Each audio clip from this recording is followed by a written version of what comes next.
I'm Autumn, 35, a dedicated mom to my amazing 12-year-old daughter Lily. Our life was once a picture of happiness with my husband James. That was before my father-in-law Harold deliberately abandoned my daughter at the mall and tried to convince everyone she was lying. When my husband chose his father over our daughter's safety, I faced an impossible choice. Protecting Lily meant losing James, and I've never been more certain of any decision in my life.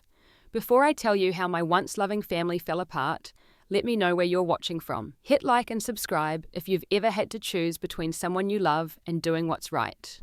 James and I met 15 years ago during our junior year of college. I was studying elementary education while he was pursuing a business degree. We literally bumped into each other at the campus coffee shop, sending my carefully organized class notes flying everywhere. As we gathered the scattered papers, our hands touched, and I still remember the immediate connection we felt. He asked me out that same day, and within 6 months, we were inseparable. After graduation, James proposed during a weekend trip to the mountains. The sunrise engagement was everything I'd dreamed of, and we married the following spring in a beautiful garden ceremony, surrounded by friends and family. I remember looking at James as we exchanged vows, thinking I had found my forever partner. His parents, Harold and Sandra, seemed pleased with our union. Sandra hugged me warmly, whispering, "Welcome to the family," while Harold gave a stiff nod of approval. Our early marriage was filled with laughter, adventure, and planning our future. We bought a modest starter home and spent weekends painting walls and shopping for furniture. James worked his way up at a marketing firm, while I began teaching 4th grade at a local elementary school. We wanted children right away, but life had other plans. For 3 years, we tried to conceive without success.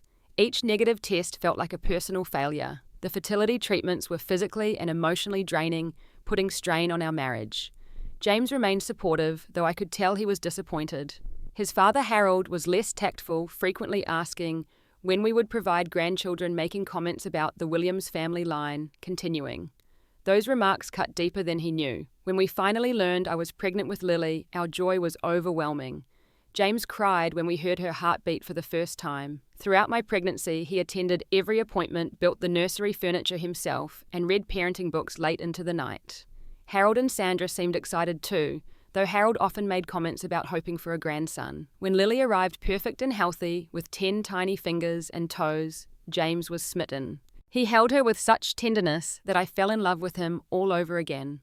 The first few years of Lily's life were exhausting but wonderful. James proved to be an involved father, changing diapers without complaint, and taking night feedings so I could rest. We established routines, celebrated milestones, and captured countless photos of Lily's first smile, first steps, first words. Our little family felt complete. It was during these early years that I first noticed something concerning about Harold's behavior.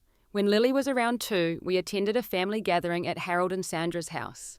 James's brother Thomas was there with his wife Alison and their sons Jack and Noah, who were 4 and 6 at the time. While Harold doted on his grandsons, praising their every move, he seemed oddly distant with Lily.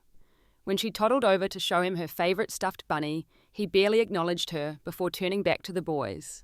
"Dad, Lily wants to show you something," James prompted. Harold glanced at Lily briefly. "That's nice. Boys, come help Grandpa with something important in the garage." As Jack and Noah followed Harold outside, I exchanged glances with Alison, who gave me a sympathetic look. Later, when I mentioned the incident to James, he dismissed it. "Dad's just more comfortable with older kids," he said. "The boys can actually have conversations with him. Lily's still too young." I accepted this explanation, hoping things would improve as Lily grew.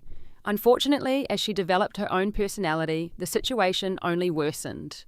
Unlike her cousins, who were athletic and outgoing, Lily was artistic and introspective. She loved drawing, reading, and making up elaborate stories with her dolls. Harold seemed to view these interests as flaws rather than unique qualities to be celebrated. By the time Lily was 7, Harold's criticism became more overt. During Sunday dinners at their house, he would comment on how sensitive Lily was compared to Jack and Noah. If Lily became upset when the boys excluded her from their games, Harold would call her dramatic and tell her to toughen up. James never contradicted his father, even when Lily's eyes filled with tears. "Your father was pretty harsh with Lily today," I said on the drive home one evening. James sighed. "He just wants her to be strong. The world isn't always kind, especially to girls. Dad's old-fashioned, but he means well." This became a pattern in our marriage. Harold would make cutting remarks about Lily, I would express concern, and James would defend his father's intentions. Meanwhile, Lily grew increasingly quiet around her grandfather, her natural exuberance dimming in his presence. I tried to maintain family peace. I encouraged Lily's relationship with her grandmother Sandra, who genuinely seemed to enjoy baking cookies and gardening with her granddaughter. I arranged outings that included Harold, but kept interactions brief. I even suggested family counselling once, which James immediately rejected as unnecessary and embarrassing. When Harold retired from his accounting firm at 65, family gatherings increased in frequency. Sunday dinners became a weekly obligation rather than an occasional visit. Harold had more free time and opinions on how everyone should live their lives, especially regarding how we were raising Lily. By this point, Lily was 12, navigating the challenging transition from childhood to adolescence. She remained creative and empathetic, but had also developed anxiety that I believed stemmed partly from Harold's constant criticism. She excelled academically, particularly in language arts and science, but Harold always found fault with her accomplishments. An A- in math, why not an A+ like Noah? He would ask, ignoring that Noah was 2 years older. Or piano lessons, wouldn't soccer be better for building character? I watched my daughter shrink under her grandfather's scrutiny, becoming more withdrawn each time we visited. James continued to dismiss my concerns, accusing me of being overprotective and hypersensitive. The divide between us grew wider, though I didn't realize how dangerously close we were to breaking until the mall incident changed everything. The tension in our family reached a breaking point during a dinner at our house 3 months ago. Harold and Sandra had arrived precisely at 5, Harold checking his watch as if to ensure we noted their punctuality. Lily had spent the afternoon helping me prepare her grandfather's favourite pot roast, hoping to earn his approval.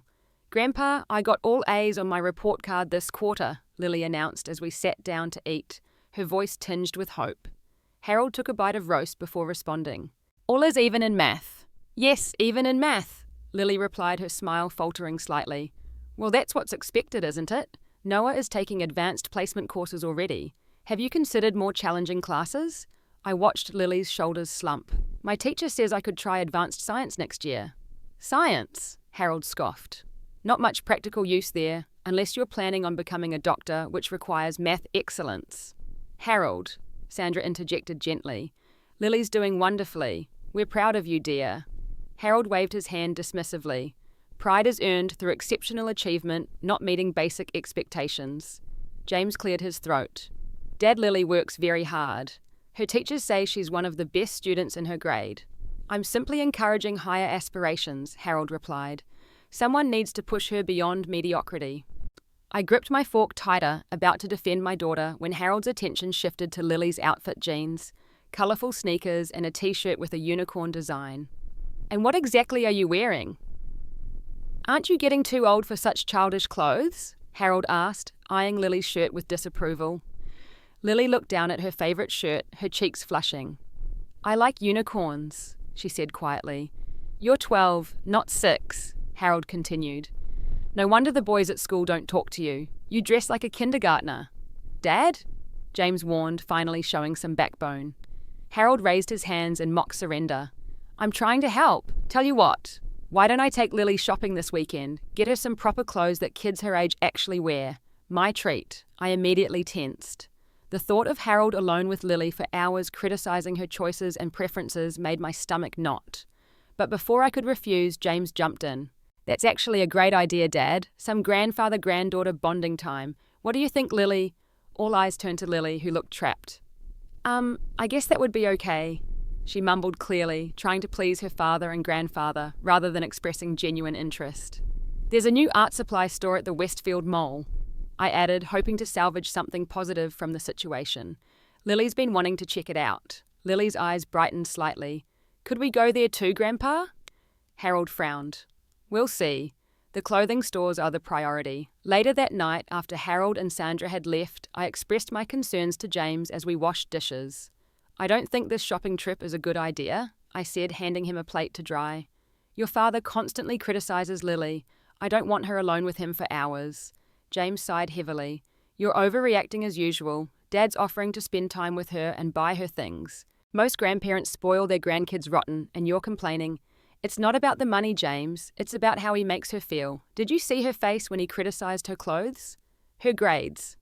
"He's trying to motivate her in his own way," James insisted. "My dad pushed me hard growing up, and I'm better for it. He wants Lily to succeed in life." There's a difference between healthy encouragement and making someone feel like they're never good enough, I argued. Your father crosses that line consistently. James slammed a cabinet door harder than necessary. You've never given him a fair chance. He's not perfect, but he loves Lily in his own way.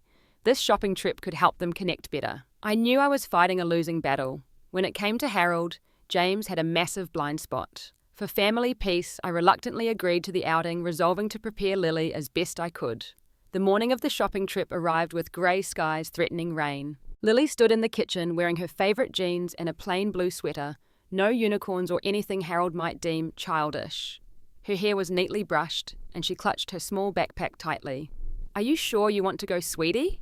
I asked, placing a bowl of cereal before her. "We could say you're not feeling well." "It's okay, Mum," Lily replied, though her fingers fidgeted with her spoon. "Maybe Grandpa will be nicer if it's just us." "Remember what we talked about. You don't have to buy clothes you don't like just to please Grandpa.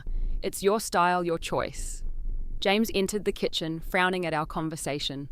"Stop putting ideas in her head, Autumn. Dad's trying to do something nice." "I'm coming along," I announced suddenly, surprising both James and Lily. "Absolutely not," James said firmly. "Dad specifically said this was grandfather-granddaughter time. You'll just create tension. I don't need to shop with them. I can do my own shopping and meet them for lunch," I countered. "Mum, it's okay," Lily said softly. "I'll be fine."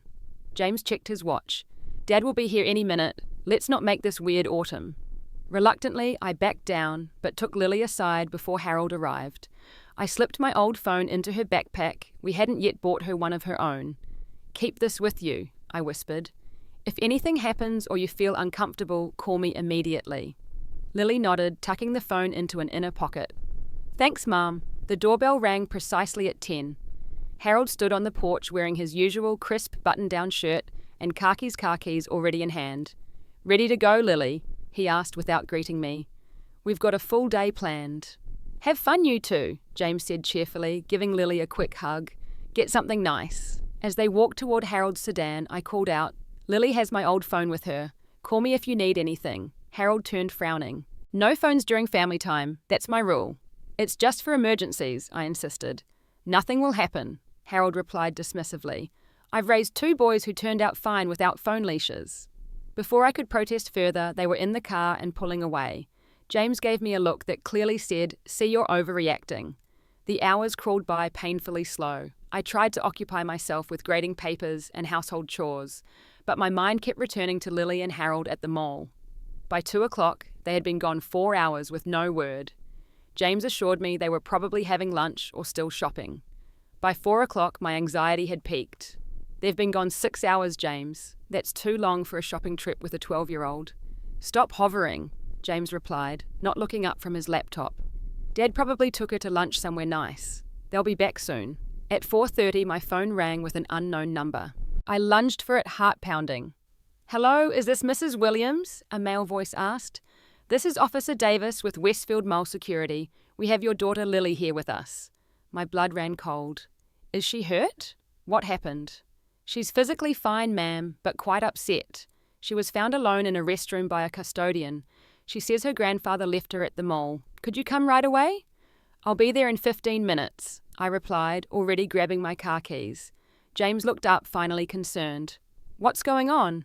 "Your father abandoned our daughter at the mall," I said, my voice shaking with fury and fear. "She's with security. I'm going to get her now."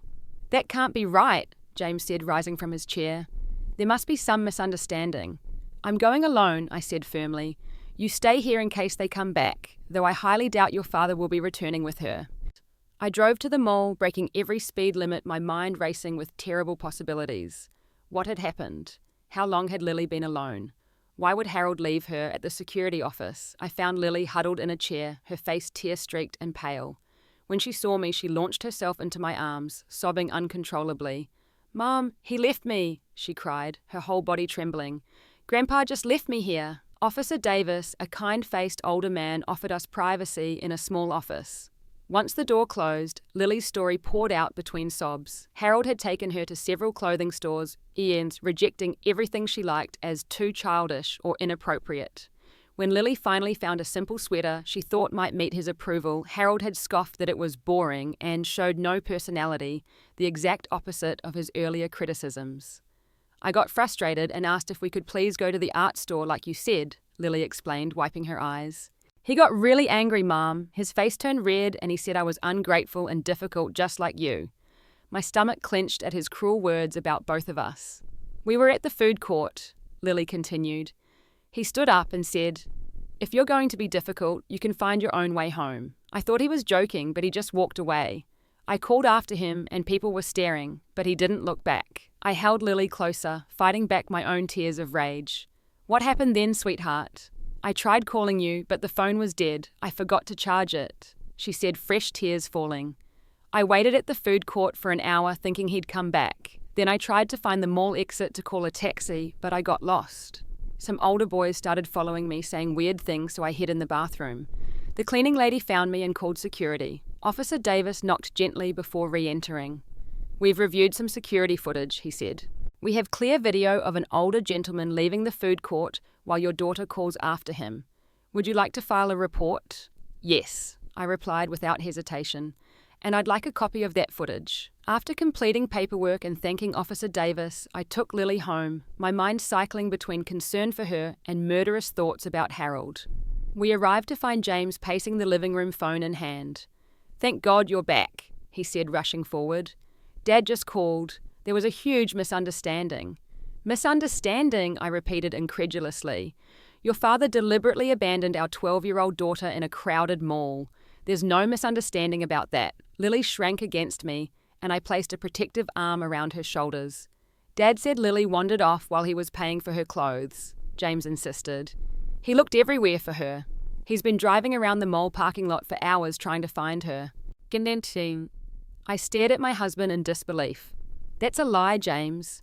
Lily told me exactly what happened, and mall security has footage of your father walking away from her while she called after him." "Kids exaggerate," James said, lowering his voice as if Lily couldn't hear him standing right there. "Dad would never intentionally leave her." Lily stepped forward, her voice small but steady. "He did leave me, Dad. He got mad because I wanted to go to the art store, and he said I was difficult like Mum, and then he left me." James knelt to Lily's level, his tone condescending. "Sweetheart, I'm sure you think that's what happened, but Grandpa was probably just walking to another store expecting you to follow." "No," Lily insisted, fresh tears forming. "He told me to find my own way home. He said I wasn't really family." "That doesn't sound like Dad at all," James said, shaking his head. "You must have misunderstood. I had heard enough. Lily, go upstairs and take a shower. I'll be up in a few minutes to help you get ready for bed." Once Lily was upstairs, I turned to James, no longer containing my fury. "How dare you dismiss our daughter like that? She was abandoned in a public place by someone who was supposed to protect her. She was terrified, James." "I'm not saying she wasn't scared," James replied defensively. "But Dad has another side to this story. He said they had a wonderful time shopping until she started demanding to go to the art store. He was looking at ties in the men's section, turned around, and she was gone." "That's complete nonsense," I hissed. "The mall has security footage of him walking away from her. Officer Davis saw it himself." "Security footage can be misleading," James countered weakly. "Maybe he was just walking ahead and expected her to follow." "Listen to yourself," I said, disgusted. "Your father left our child alone in a public place where anything could have happened to her. Strange men followed her, James. She had to hide in a bathroom. And you're defending him." "I'm just saying we should hear both sides before jumping to conclusions," James insisted. "The conclusion is that your father is a manipulative, cruel man who endangered our daughter because she wouldn't bend to his will," I said, "and the fact that you're defending him makes you complicit." James's face hardened. "You've always had it out for my dad. You're using this to drive a wedge between us." "Your father drove that wedge all by himself," I replied. "And you're hammering it deeper by choosing him over your own daughter." We argued for another hour, going in circles, as James refused to accept that his father had done anything intentionally wrong. Eventually, he retreated to the couch with a pillow and blanket, while I went upstairs to comfort Lily, who had heard every word of our argument. She lay curled on her bed, clutching her favourite stuffed rabbit, the one Harold had once called babyish. "Is Dad mad at me?" she whispered as I sat beside her. "No, sweetheart," I said, stroking her hair. "He's confused right now, but he loves you. He's just having trouble seeing the truth about Grandpa. Grandpa hates me, Lily said flatly. No, I replied, though I wasn't sure if that was true. Grandpa has problems that have nothing to do with you. None of this is your fault, Lily, not one bit. As Lily finally drifted to sleep, I sat watching her, wondering how our family had fractured so completely in a single day. The worst part was knowing this was just the beginning of the crisis, not the end. The next morning, tension hung in our house like a dense fog. James had left for work before Lily and I came downstairs, leaving only a terse note about being home for dinner. I called Lily's school to explain she needed a mental health day, then made her favourite blueberry pancakes while she sat quietly at the kitchen counter.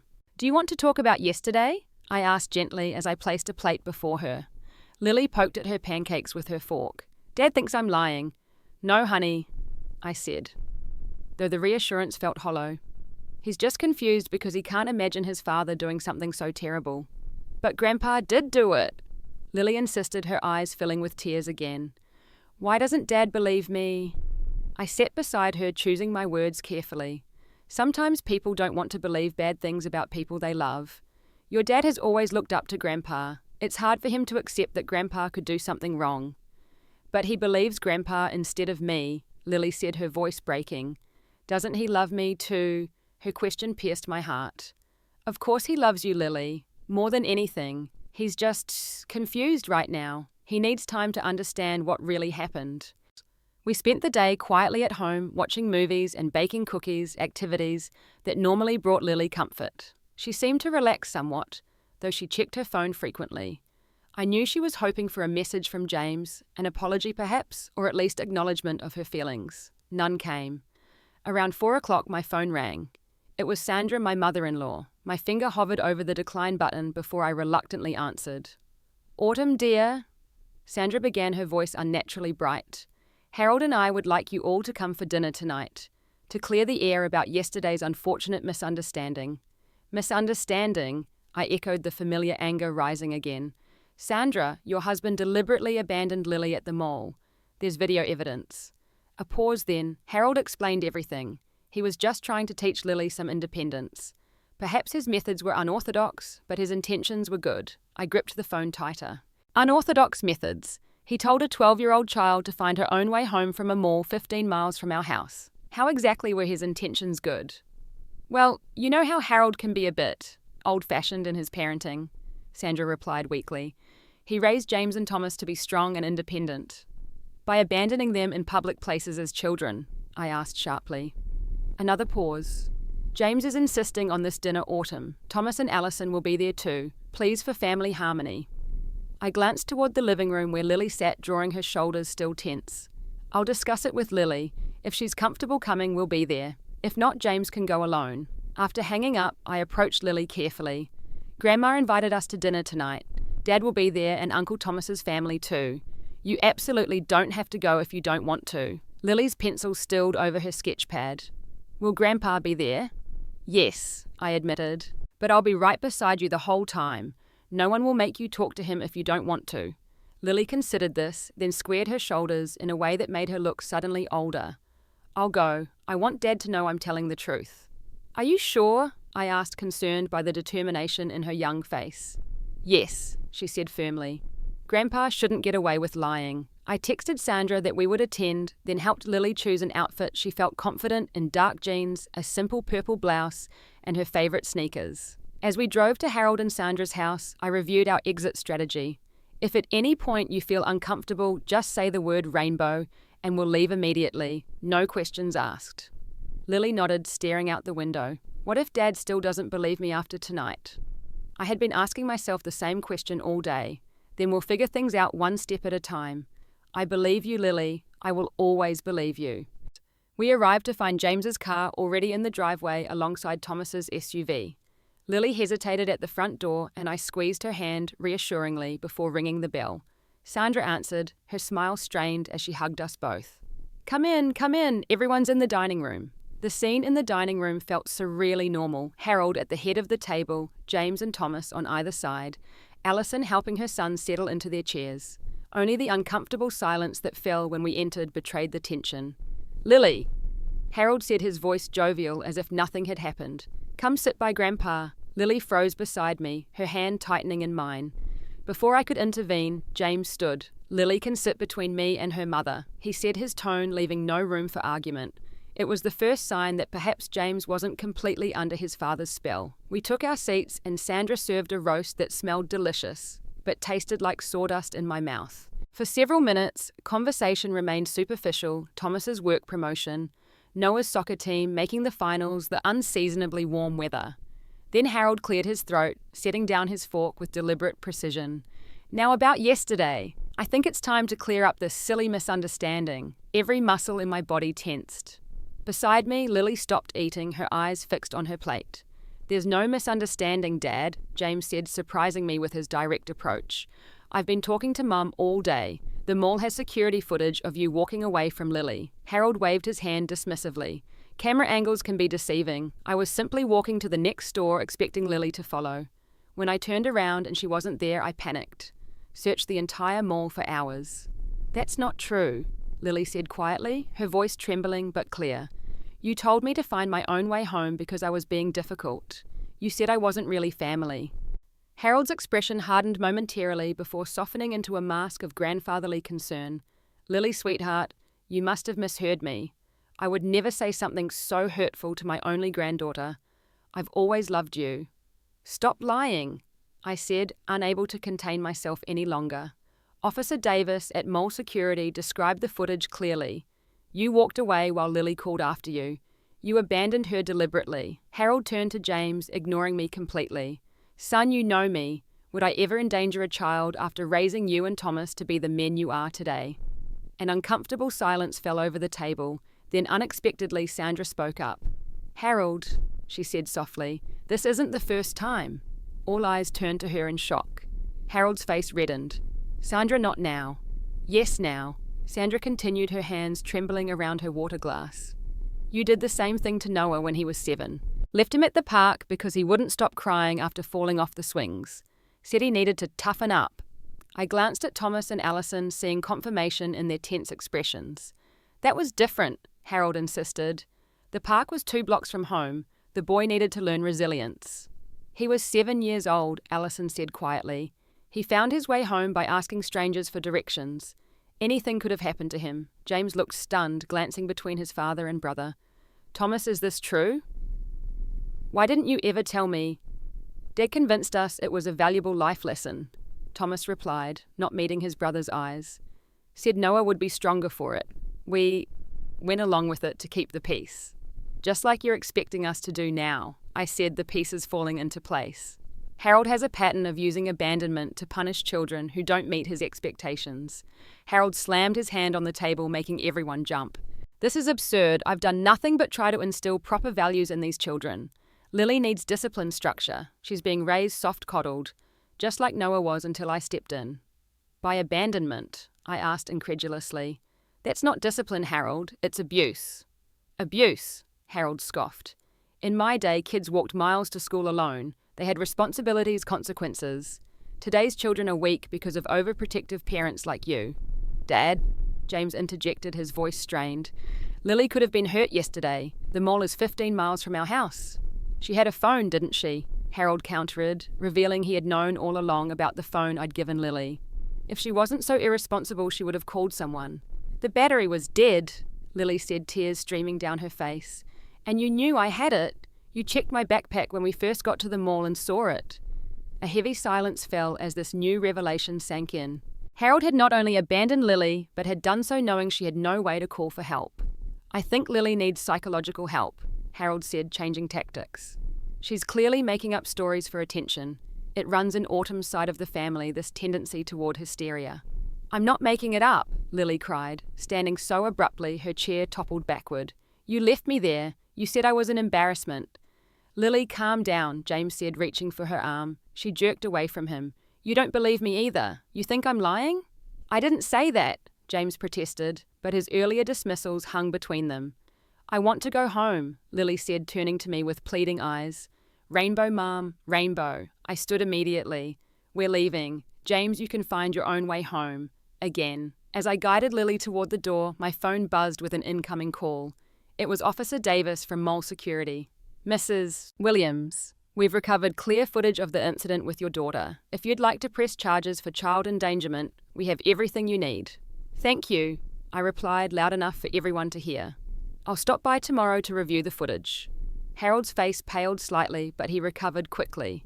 No security footage will show anything because nothing happened. The girl is lying and no one will believe a dramatic child over a respected community member like me. His words, spoken with such casual cruelty in front of Lily, crystallized everything wrong with this family dynamic.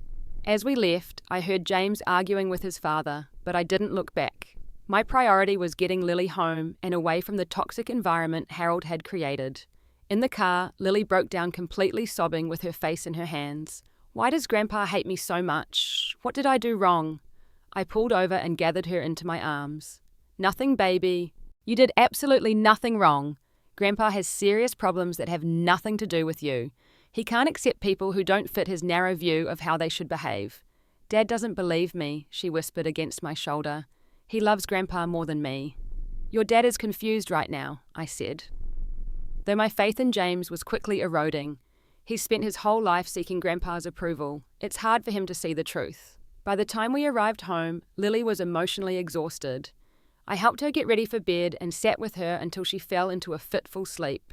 Downstairs, I poured myself a glass of wine and called my sister Catherine for moral support. As I described the situation, my anger and heartbreak poured out. I don't know if my marriage can survive this, Kath, I admitted. James is choosing his father over his daughter's well-being. Give him time, Catherine advised. This is a huge revelation about his father. He's probably in shock.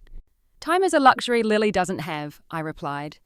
Every day, James doubts her damages their relationship further. She needs her father to protect her, not question her. Just as I hung up, I received a text from an unfamiliar number. This is Alison Thomas's wife. We need to talk. Harold did something similar to my daughter from my first marriage years ago. James doesn't know. Can I call you? The revelation that Harold's pattern of abuse extended even further cemented my resolve.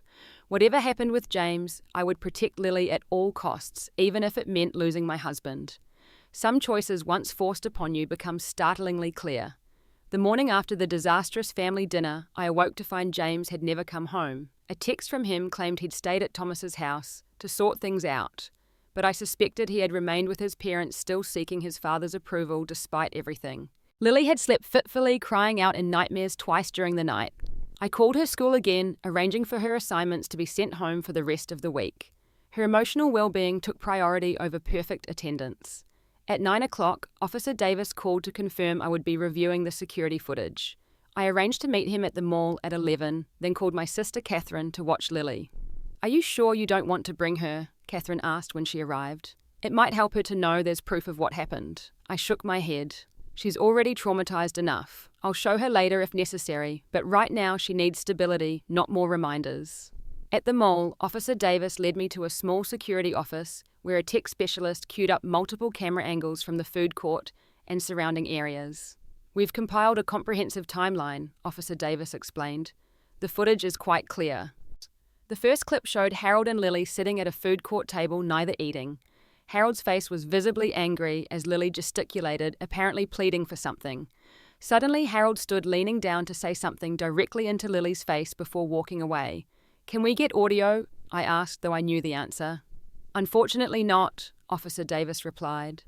But the body language is unmistakable. The next clip showed Lily calling after Harold, taking a few steps in his direction before stopping, confusion evident on her face. Harold never looked back, disappearing into the crowd. Subsequent footage tracked Lily's movements over the next 3 hours, waiting at the table, wandering the mall, looking increasingly distressed, hiding from a group of teenage boys who appeared to be following her, and finally seeking refuge in a restroom where a custodian found her. There's no footage of Mr. Williams searching for her, as he claimed, Officer Davis noted. In fact, our parking cameras show his vehicle exiting the lot approximately 20 minutes after he left the food court. I felt sick watching my daughter's ordeal unfold on the screens. I want to press charges, I said firmly. This was deliberate child abandonment. We can certainly file a report, Officer Davis replied, but I should warn you that these cases can be complicated, especially with family members involved. The district attorney will decide whether to prosecute. I understand, I said, determination hardening within me. but I want it on record that Harold Williams deliberately abandoned his 12-year-old granddaughter after telling her to find her own way home from a location 15 miles from our house. After completing the necessary paperwork, Officer Davis provided me with digital copies of the footage on a flash drive. "For your records," he said kindly, "and perhaps to help convince other family members of the truth." When I returned home, I found Catherine and Lily baking chocolate chip cookies, a small attempt at normalcy. Lily's eyes were still shadowed with exhaustion, but she managed a slight smile when I kissed her forehead. "Any word from Dad?" she asked, trying to sound casual. "Not yet, sweetie," I replied honestly. "But I have the mall footage now. There's clear proof of what happened." "Will Dad believe it?" she asked, her voice small. Before I could answer, the doorbell rang. Catherine squeezed Lily's shoulder and nodded for me to get it. James stood on the porch looking haggard. "Can we talk?" I stepped outside, closing the door behind me. "Where were you last night?" "At my parents'," he admitted, confirming my suspicion. "I needed to talk to Dad directly." "And did he convince you Lily is making everything up?" I asked, unable to keep the bitterness from my voice. James ran a hand through his disheveled hair. "He tried. But Thomas finally told me everything about what happened with Noah. And Allison mentioned something about her daughter from before she married Thomas. So you believe Lily now?" I pressed. "Now that other adults have confirmed your father's pattern of behavior?" James looked pained. "I want to see the security footage. The fact that you need to see it at all rather than believing your daughter is part of the problem," I said. "But fine, I have it." Inside, Lily tensed visibly when James entered, shrinking against Catherine. The wounded look on James's face suggested he noticed his daughter's fear of him, but he said nothing as we moved to the living room. I connected the flash drive to our television and played the footage without commentary. James watched in silence, his expression darkening as the evidence of his father's actions unfolded before him. When it ended, he sat heavily on the couch, head in his hands. "I don't understand," he mumbled. "Why would he do this? What was he thinking?" "He was punishing Lily for not conforming to his expectations," I said. "Just like he punished Noah and apparently Allison's daughter before that. Your father uses abandonment as a weapon against children who don't bend to his will." James looked up, his eyes red-rimmed. "I need to talk to Lily, to apologize." "That's up to Lily," I replied firmly. "If she doesn't want to talk to you right now, you need to respect that." Catherine had been keeping Lily in the kitchen, but now she appeared in the doorway. "Lily wants to know if you've seen the video," she said to James. "Yes," James replied, his voice breaking. "I've seen it." "She's asking if you believe her now." James stood, taking a tentative step toward the kitchen. "Yes, I believe her completely. I was wrong and I'm so sorry." After a moment, Lily appeared behind Catherine, her expression guarded. "You thought I was lying," she said, her voice flat. "You took Grandpa's side." "I was wrong," James repeated, kneeling to her level. "I should have believed you from the beginning. I'm so sorry, Lily." "He said I wasn't really family," Lily continued, tears welling in her eyes. "And then you didn't believe me. It felt like neither of you wanted me." James reached for her, but Lily stepped back. "Don't," she said quietly. "I'm not ready." The rejection visibly devastated James, but he nodded, respecting her boundary. "I understand. Take all the time you need. I'll be here when you're ready." Lily retreated to the kitchen and Catherine followed after giving me a sympathetic look. "She hates me," James said brokenly. "She doesn't hate you," I replied. "She's hurt and betrayed, first by your father, then by you. Trust takes time to rebuild." "What now?" James asked, looking lost. "What do we do?" "I've filed a report with Mall Security. They're sending it to the district attorney to consider charges against your father." James paled. "Charges like criminal charges?" "Yes, James. What your father did was child abandonment. It's a crime." He paced the living room, agitated. "Can't we handle this within the family, Dad's reputation?" "Stop," I interrupted sharply. "Are you seriously worried about your father's reputation right now, after what he did to Lily?" James looked ashamed. "No, you're right. It's just, he's still my father. And Lily is your daughter," I countered. "She should come first, always." "She does," James insisted. "Of course she does. I need time to process all this." "Process it somewhere else," I said firmly. "Lily needs space from you right now, and honestly, so do I." James looked stricken but nodded. "I'll stay at a hotel for a few days. Give you both some breathing room." He hesitated. "Can I at least say goodbye to Lily before I go?" I went to the kitchen to ask. Lily considered for a long moment before nodding. When James entered, she remained seated at the counter, maintaining physical distance. "I'm going to stay somewhere else for a few days," James explained gently, "to give you some space. But I want you to know I love you more than anything, Lily. I believe you, and I'm going to make this right." Lily nodded but said nothing. James looked at her for a long moment, then turned to leave. At the door he paused. "I'll call to check in," he said to me, "if that's okay." "That's fine," I replied, feeling a strange mixture of anger and pity for my husband. "But James, you need to decide where your loyalty lies. With your father or with your daughter. You can't have both anymore." After James left, I sat with Lily in the kitchen, both of us emotionally drained. "Are you okay?" I asked, knowing it was an inadequate question. "No," Lily replied honestly. "But I will be, I think." "Your dad loves you," I said, needing her to know that despite everything. "He made a terrible mistake, but he loves you." "He loves Grandpa too," Lily said with a wisdom beyond her years. "And Grandpa is never going to admit what he did was wrong." As if on cue, my phone rang with Harold's number. I declined the call, but moments later, the doorbell rang. Looking through the peephole, I saw Harold standing on our porch, his expression thunderous. "Stay here," I told Lily firmly. "Do not come out no matter what you hear." I stepped onto the porch, closing the door firmly behind me.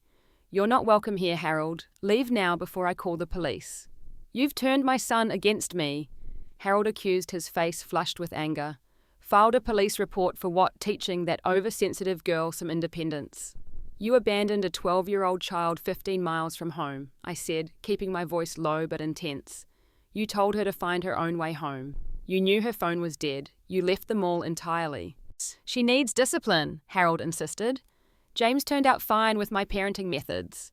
"James is still trying to earn your approval at 38 years old," I countered. "He betrayed his own daughter because he's so desperate for your validation. That's not turning out fine." Harold stepped closer, his finger jabbing toward my face. "Listen to me. No one will believe that girl over me. I'm a respected member of this community. She's a dramatic child with an overactive imagination, just like you. We have video evidence, Harold. Clear footage of you abandoning Lily and leaving the mall while she called after you." For the first time, uncertainty flickered in Harold's eyes, quickly replaced by renewed anger. "Videos can be manipulated. Besides, any decent lawyer will argue I was teaching her a valuable life lesson." "Leave now," I repeated. "You are never to contact Lily again. If you try, I'll get a restraining order." "You can't keep my son from me," Harold threatened. "James will come to his senses. Blood is thicker than water." "Your behavior is going to cost you your son," I replied. "Not me." Just then, the door opened behind me, and Lily stood there, her face pale but determined. "You left me there on purpose," she said to Harold, her voice surprisingly steady. "You wanted to scare me." Harold's expression shifted to false concern so quickly it was disturbing to witness. "Lily, sweetheart, you misunderstood. I would never abandon you. I love you." "Stop lying," Lily said, tears streaming down her face. "I heard what you said. You told me to find my own way home. You said I wasn't really family." "Lily, go back inside," I said urgently. "No," Harold interrupted, taking a step toward Lily. "Let her say what she thinks happened. It's important to clear this up." Before I could stop him, he reached for Lily's arm. In that moment, something snapped inside me. I moved between them, physically blocking Harold from my daughter. "Touch her, and I will have you arrested on the spot."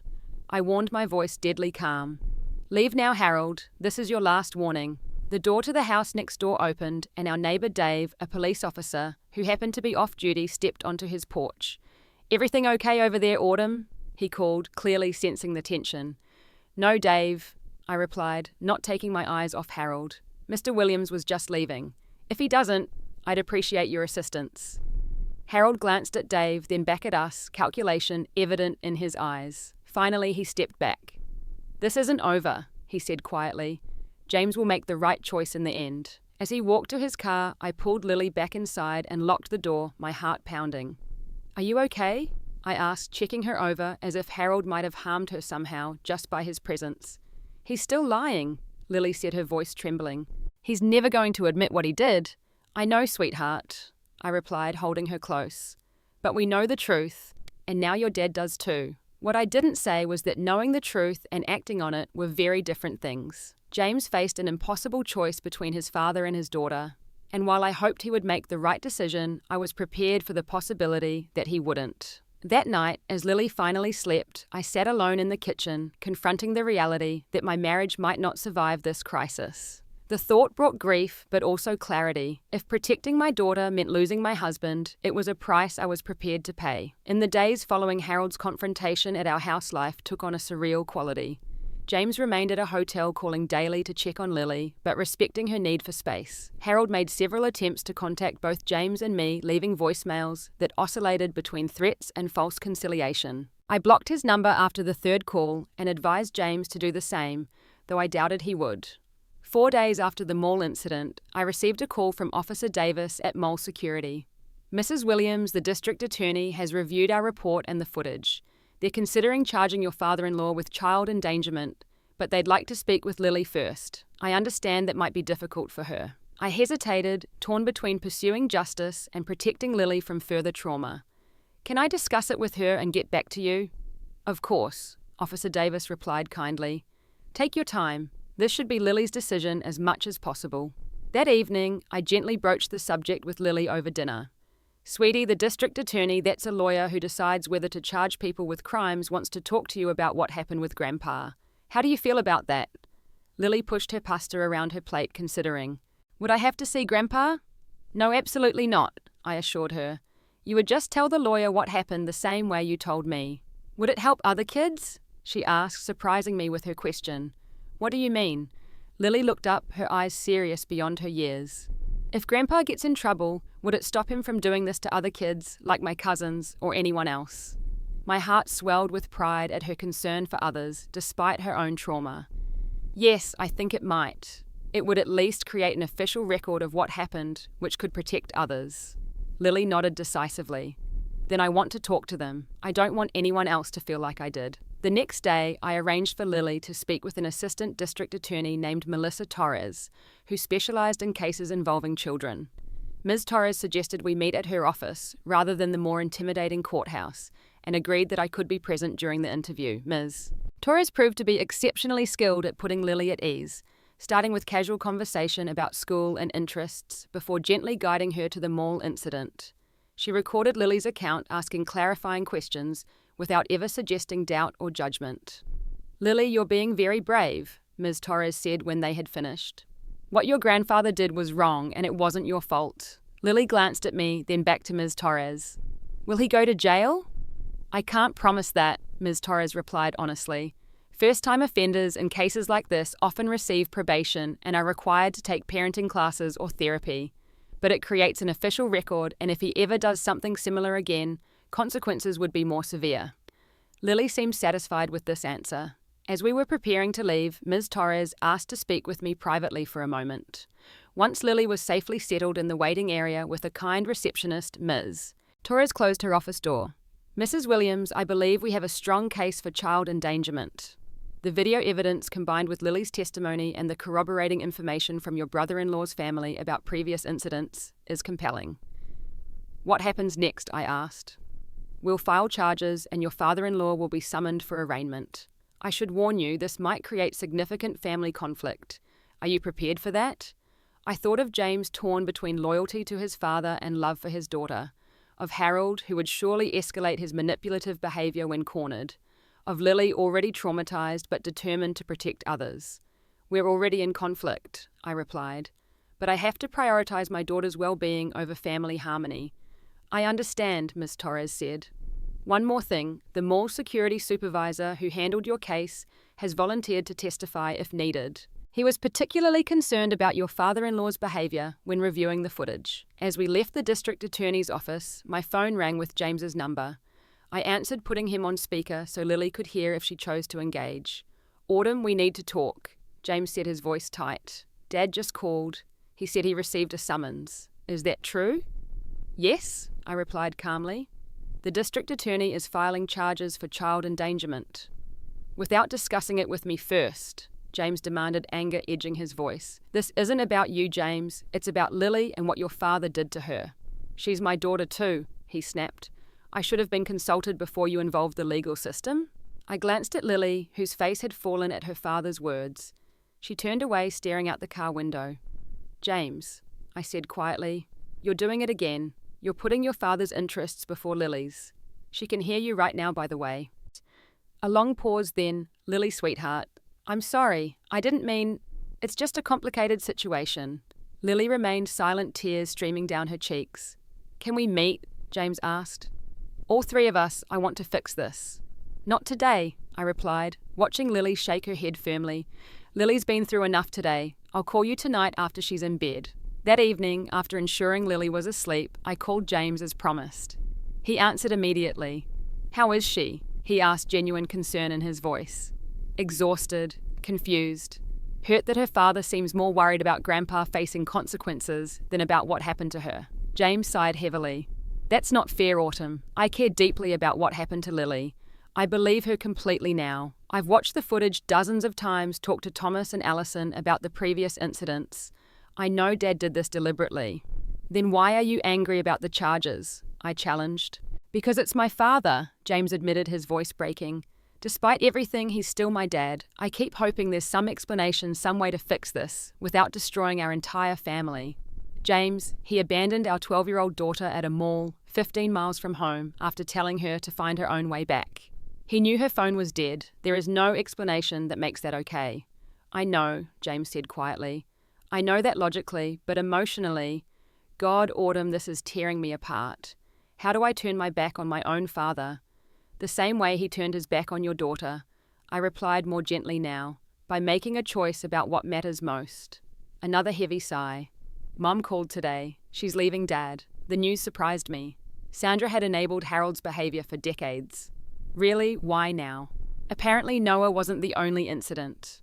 There were others with both Thomas and me growing up things Mum convinced herself were tough love.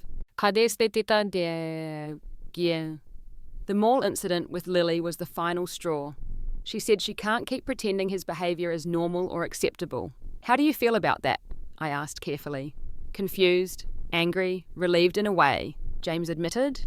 It validates what I've been struggling to accept, that Dad's behavior has never been normal or healthy.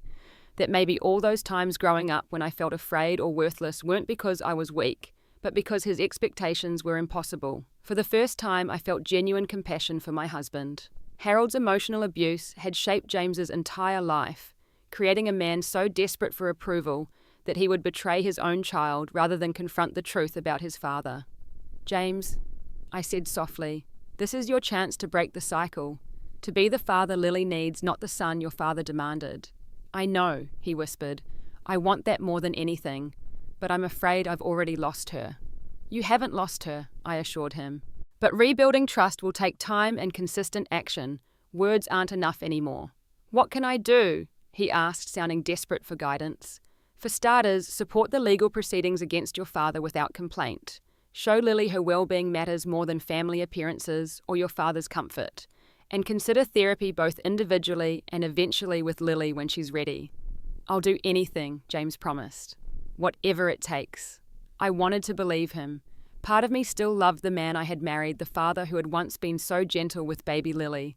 But another part remained wary, uncertain whether James could truly break free from Harold's influence after a lifetime of conditioning. The following week brought a whirlwind of legal developments.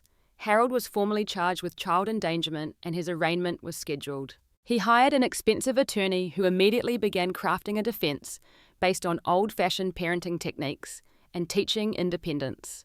The strategy disgusted me, but didn't surprise me. James, to his credit, refused to support Harold's defense, despite considerable pressure. When Harold's attorney contacted James, seeking a character witness statement, James declined. When Harold himself called James demanding support, James held firm. I can't defend what you did, Dad. James told him during a phone call I overheard. You abandoned my daughter. You endangered her safety. You betrayed her trust and mine. After everything I've done for you, Harold replied, his voice cold even through the phone. This is how you repay me, siding with that oversensitive child and her manipulative mother. That oversensitive child is my daughter. James said, his voice stronger than I'd ever heard when speaking to his father. And Autumn isn't manipulating anyone. I've seen the footage. I know what you did. If you do this, if you turn against your own father, you're no longer my son, Harold threatened. There was a long pause before James responded. If that's your choice, Dad, I have to accept it. But I won't betray Lily again. Not for you, not for anyone. The call ended, and James stood staring at his phone, visibly shaken, but somehow taller, as if a weight had been lifted from his shoulders. When he noticed me watching, he gave a sad smile. "I should have done that a long time ago," he said. It was a turning point, but not a resolution. Lily remained cautious around James, who had moved back home, but slept in the guest room at my insistence. He attended therapy twice weekly and made consistent efforts to rebuild his relationship with Lily, helping with homework, attending her school events, respecting her boundaries without taking her continued wariness personally. The district attorney offered Harold a plea deal, probation, mandatory counselling, and a restraining order keeping him away from Lily. His attorney urged acceptance, but Harold refused, insisting on taking the case to trial. His stubbornness wasn't surprising. Admitting guilt would mean admitting he was wrong, something Harold seemed constitutionally incapable of doing. As the legal process dragged on, we focused on helping Lily heal. Her therapist suggested having James attend a session, which Lily eventually agreed to after nearly a month of individual therapy. During that joint session, Lily finally expressed the full extent of her hurt directly to her father. "You were supposed to believe me," she said, tears streaming down her face. "You were supposed to protect me, but you chose Grandpa over me, even when you knew he was lying." James listened without defensiveness, his own eyes wet. "You're right, Lily. I failed you completely, and I will regret that for the rest of my life. I can't change what happened, but I promise you this, I will never doubt you again. I will never put anyone's feelings above your safety. You are the most important person in my life, and I will spend every day trying to rebuild your trust." It wasn't an instant reconciliation, real healing rarely is, but it was an important step. Lily didn't immediately forgive James, but she began to thaw toward him, occasionally engaging in conversation or accepting his offers of help with school projects. 2 months after the mall incident, Harold's case went to trial. The mall security footage was damning, as was testimony from Officer Davis Sandra and even Thomas, who described previous incidents with Noah and Allison's daughter. Harold maintained his innocence throughout, portraying himself as a misunderstood grandfather, trying to instill independence in a coddled child. The jury didn't buy it. Harold was found guilty of child endangerment and sentenced to 2 years probation, mandatory counselling, and a permanent restraining order prohibiting contact with Lily. The judge, a stern older woman with grandchildren of her own, delivered a scathing rebuke during sentencing. "Mr. Williams, your actions were not old-fashioned parenting or teaching independence. They were a calculated attempt to frighten and control a child in your care. The court views child abandonment with the utmost severity, and were it not for your age and lack of prior convictions, you would be facing jail time." Harold left the courtroom in disgrace, refusing to look at James or acknowledge any wrongdoing. Sandra, who had testified against her husband despite still caring for him, filed for divorce the following week, ending a 45-year marriage built on emotional manipulation and fear. 1 year after the mall incident, our lives had transformed in ways I never could have imagined. Lily and I had moved into a bright, airy apartment across town, a fresh start for both of us. The walls were decorated with Lily's artwork, vibrant paintings, expressing the emotions she once struggled to verbalize. Her therapist had suggested art as a healing outlet, and the results were both beautiful and revealing of her inner journey. Lily had transferred to a new school where no one knew about the mall incident or the subsequent trial. Free from the shadow of that trauma, she blossomed, making new friends and rediscovering her natural confidence. Her new art teacher recognized her talent and entered her work in a youth exhibition where one of her pieces won honorable mention, a symbolic victory over Harold's dismissal of her creative pursuits.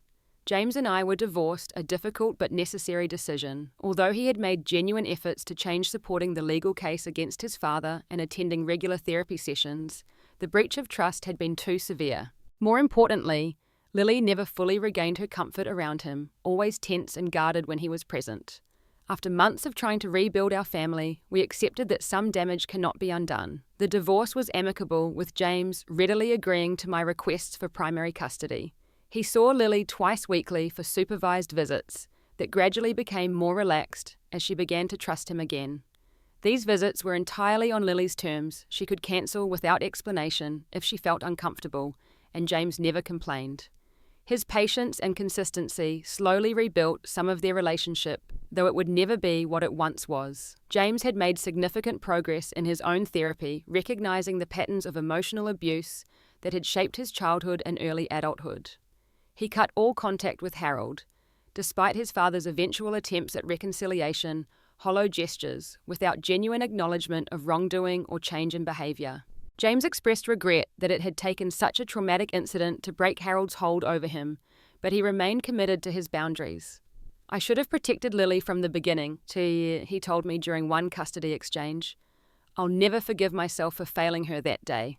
"But you're protecting her now," I pointed out. "That counts for something." Sandra had moved to a small condo near her sister, filing for divorce after 45 years of marriage. Free from Harold's domineering presence, she developed a more genuine relationship with Lily, visiting monthly for grandmother-granddaughter outings. She apologized repeatedly for enabling Harold's behavior over the years, especially toward the grandchildren. "I always knew something wasn't right," she confessed during one visit. "But I told myself it was just his way, that he meant well. I should have stood up to him decades ago."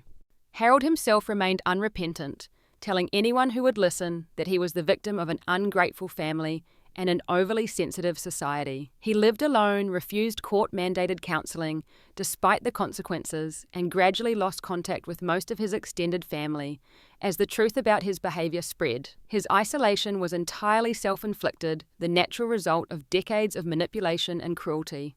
As for me, I had returned to teaching full-time, finding renewed purpose in supporting young minds. The experience with Harold had heightened my awareness of children who might be experiencing similar trauma, making me more attuned to subtle signs of distress in my students. I started a support group for parents navigating family court situations, sharing what I had learned during our legal ordeal. I began dating again recently, a kind science teacher from a neighbouring school who understood that Lily's comfort and security would always come first. Our relationship progressed slowly with careful introductions and absolutely no pressure on Lily to accept him. To my relief, they developed a comfortable rapport based on shared interests in science and art, a natural connection rather than a forced relationship. One evening, as Lily and I prepared dinner in our apartment, she asked a question that took me by surprise. "Mum, do you ever regret leaving Dad?" I set down the knife I was using to chop vegetables and gave her my full attention. "No, sweetheart. I regret that things happened the way they did, but not the decision itself. Why do you ask?" Lily shrugged, carefully stirring the pasta sauce. "Dad seems different now. Better. Sometimes I wonder if we should have stayed." "Your dad has made a lot of positive changes," I acknowledged. "And I'm proud of him for that, but some trust once broken is very hard to rebuild, especially between partners. We're both happier now, I think. And we can still be good parents to you without being married." Lily nodded thoughtfully. "I was really mad at him for a long time, for believing Grandpa instead of me. I know you were. That was completely understandable. I'm not as mad anymore," she continued, "but I still don't think I'd want to live with him again. Is that okay?" "Of course it's okay," I assured her. "Your feelings are always valid, Lily, and they might change over time, or they might not. Either way is perfectly fine." As we sat down to eat, I marveled at my daughter's resilience. The trauma she had experienced could have broken her spirit, made her bitter or perpetually fearful. Instead, she had emerged stronger, more empathetic, and wiser beyond her years. She still had difficult days, still occasionally woke from nightmares, but she was healing. That night, after Lily was asleep, I reflected on the painful journey we had travelled since that terrible day at the mall. I had lost a husband but saved a daughter, and in saving her, I had discovered a strength in myself I never knew existed, the fierce, unwavering certainty that protecting my child was worth any price. Harold had abandoned Lily physically that day at the mall, but James had abandoned her emotionally by refusing to believe her. Both betrayals cut deep, but only one wound was beginning to heal. Some choices change the direction of your life, irreversibly creating a before and after with no possibility of return. My choice to believe and protect Lily was one such decision, and despite the cost, I would make it again without hesitation. The most profound lesson I learned through this ordeal was that true love isn't just about the joyful, easy moments of connection. It's about the hard choices, the painful stands, the moments when you must decide what matters most. Sometimes loving someone means fighting for them even when the battle costs you dearly. Sometimes it means letting go of what you thought your life would be to become what someone else needs you to be. In choosing Lily's well-being over James's comfort, in prioritizing truth over family harmony, I discovered the strongest version of myself. And in that discovery, I found an unexpected peace, the quiet certainty that comes from knowing you did what was right, even when it wasn't easy. If you've ever had to make an impossible choice between someone you love and doing what's